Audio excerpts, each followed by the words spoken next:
नमस्कार। आज हम कक्षा 12वीं के व्यवसाय अध्ययन के अंतर्गत संगठन के भाग 3, जिसके अंतर्गत संगठन का महत्व व संगठन का ढांचा आता है, इसके बारे में चर्चा करेंगे। तो बच्चों, पिछले भाग में हमने पढ़ा था संगठन की प्रक्रिया के बारे में। संगठन का महत्व, संगठन का क्या महत्व है, आज हम इसके बारे में पढ़ने जा रहे हैं।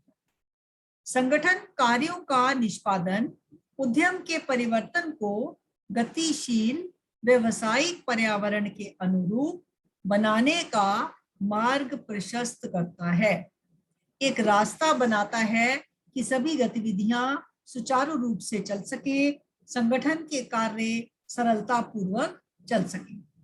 संगठन कार्य का महत्व वास्तविक रूप में तभी बनता है जब यह उद्यम के चालू रहने तथा विकास में सहायता करता है और विभिन्न चेतावनियों का सामना करने हेतु समर्थ बनाता है, हमें सबल बनाता है। वास्तव में देखा जाए तो किसी भी व्यवसाय के द्वारा कार्यों को पूरा करने तथा लक्ष्यों को सफलतापूर्वक प्राप्त करने के लिए यह आवश्यक होता है कि संगठन कार्य को सही तरीके से अंजाम दे, सही तरीके से उसे पूरा करे। किसी भी व्यवसायिक उद्यम में संगठन की निर्णायक भूमिका होती है, जो कि निम्नलिखित बिंदुओं द्वारा उजागर की जा सकती है। अब हम मुख्य बिंदुओं पर प्रकाश डालेंगे।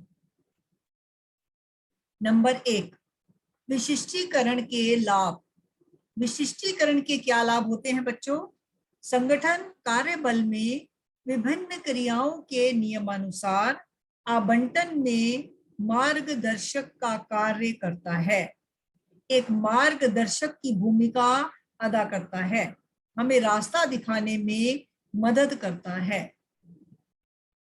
कर्मचारियों के द्वारा एक ही कार्य को लगातार करते रहने से, एक ही कार्य को जो व्यक्ति बार बार लगातार कई दिन तक कर रहा है, कई महीनों से करता आ रहा है, उससे कार्य का बोझ कम होता है, न्यून होता है और उत्पादन की क्षमता तथा मात्रा बढ़ती है, उसमें इजाफा होता है। लगातार एक ही कार्य को करते रहने की पुनरावृत्ति करने से कर्मचारियों को अनुभव प्राप्त होता है और वे दक्षता की ओर अग्रसर होते हैं। कोई भी कार्य कोई व्यक्ति लगातार करता है, कई सालों से करता आ रहा है, तो उसमें वो निपुण हो जाता है, उसके अंदर परफेक्शन आ जाती है। नंबर 2, कार्य करने में संबंधों का स्पष्टीकरण। कार्य करने में संबंधों का स्पष्टीकरण संप्रेषण को स्पष्ट करता है तथा किसने किसको रिपोर्ट करना है, ये एक एक करके क्रमानुसार बतलाता है, विस्तृत विस्तार से वर्णन करता है। यह सूचना और अनुदेशों के स्थानांतरण में भ्रमों को दूर करता है, भ्रमों का निवारण करता है। यह सोपानिक क्रम के निर्माण में सहायता देता है ताकि उत्तरदायित्व को निर्धारित किया जा सके तथा एक व्यक्ति द्वारा किस सीमा तक अधिकारों का अंतरण किया जाना है, इसका भी स्पष्टीकरण किया जा सके। नंबर 3, संसाधनों का अनुकूलतम उपयोग। संगठन के द्वारा सभी द्रव्यात्मक या भौतिक या वित्तीय एवं मानव संसाधनों का यथोचित उपयोग संभव हो पाता है। काम का उपयुक्त आवंटन, किसी भी कार्य को बांट देना, छोटे छोटे भागों में बंटवारा करना, विभाजन करना, काम की लीपापोती से बचाता है। कोई भी व्यक्ति अपने कार्य का भार दूसरे पर नहीं डाल सकता और संसाधनों का सर्वोत्तम उपयोग हो पाता है। ये सब चीजें संगठन के अंदर ही हो पाती हैं।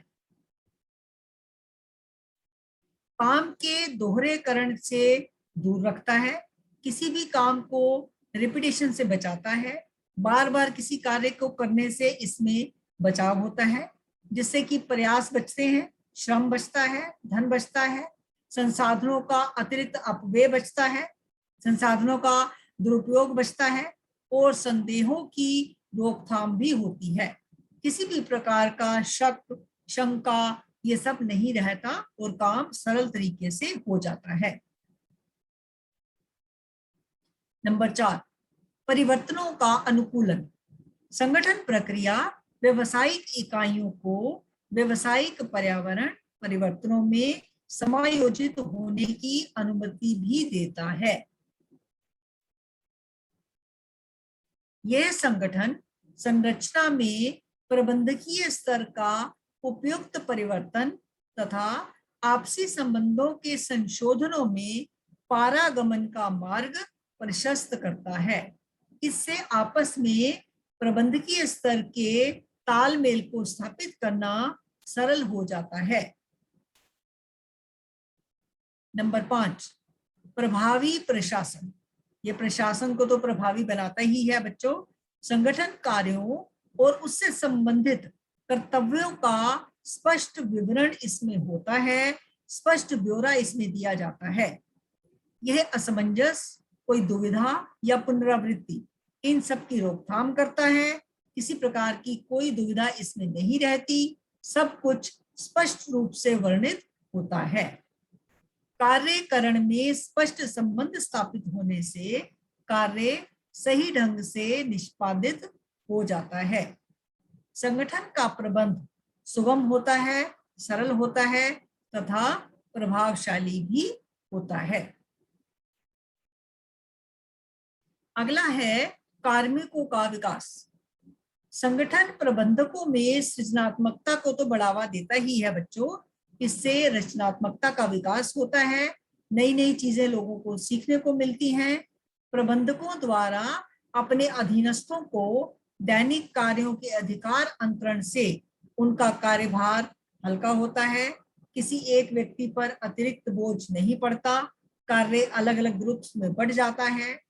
अधिकांश अंतरण द्वारा कार्यभार कम करना केवल इसलिए आवश्यक नहीं है कि एक व्यक्ति की कार्यक्षमता सीमित होती है, बल्कि इससे प्रबंधकों को कार्य करने के नित नए तरीकों को विकसित करने का ज्ञान प्राप्त होता है, नई नई जानकारियां हासिल होती हैं।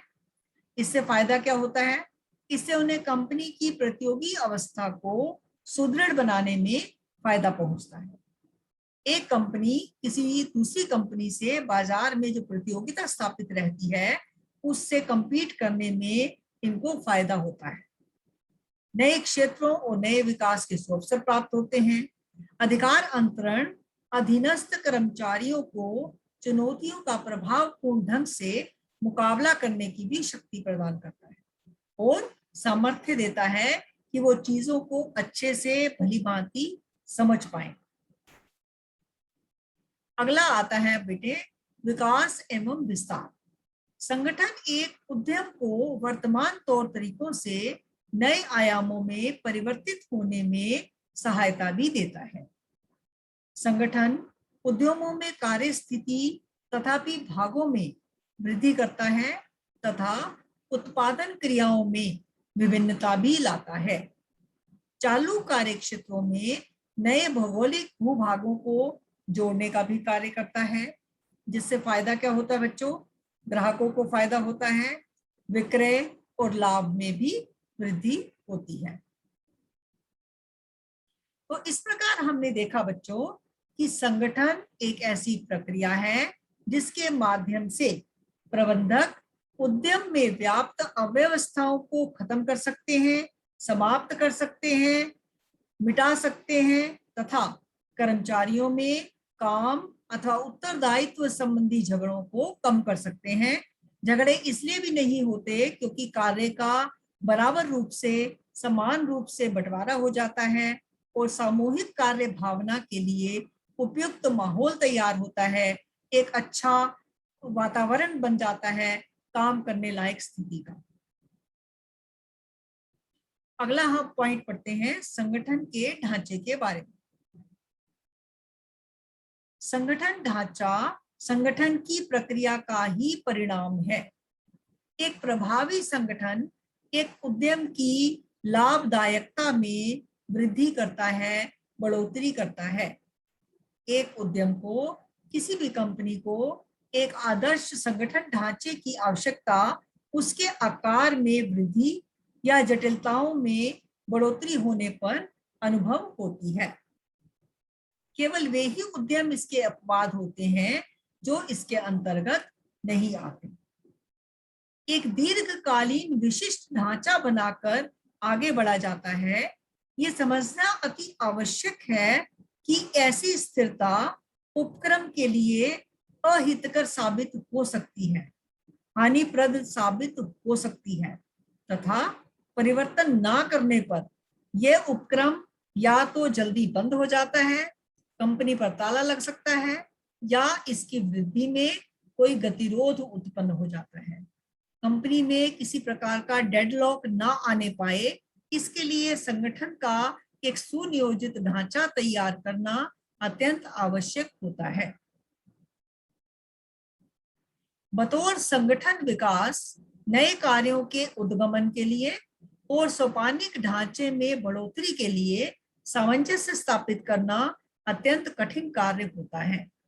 इसलिए एक संस्थान को सुगमता से चलाने के लिए तथा पर्यावरणीय परिवर्तनों का सामना करने के लिए यह अत्यंत आवश्यक होता है कि वह ढांचे पर ध्यान दे।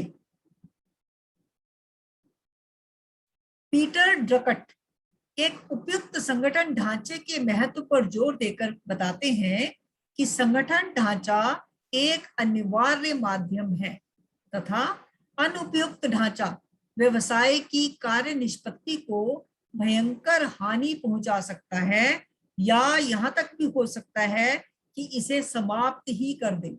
यह संभावना भी इसके अंदर आती है।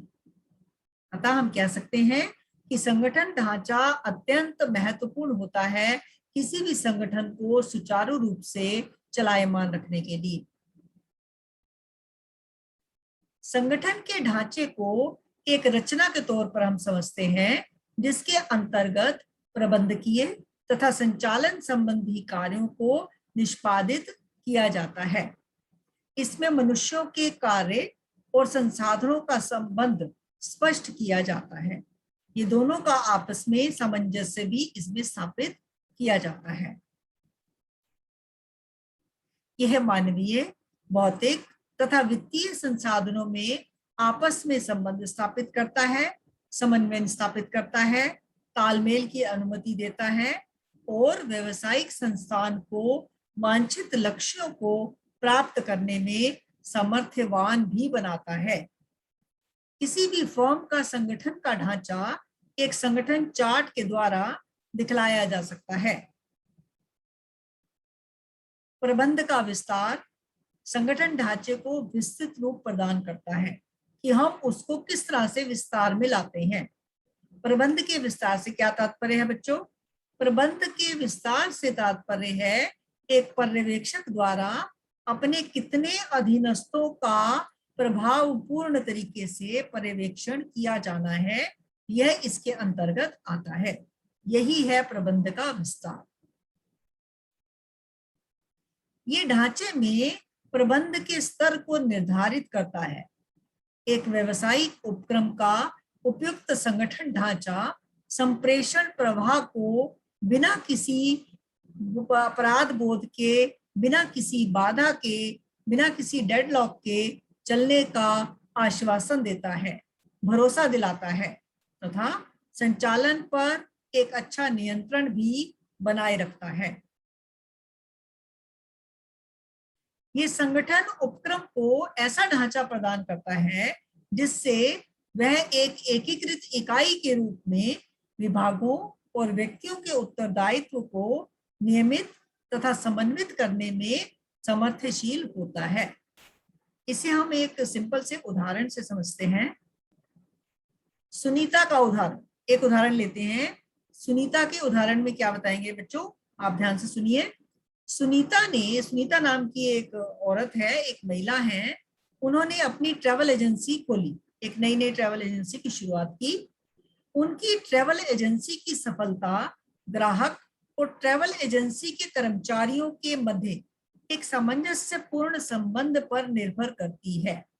कैसे, मैं आपको साधारण तरीके से बताती हूँ बच्चों, सरल तरीके से समझिए।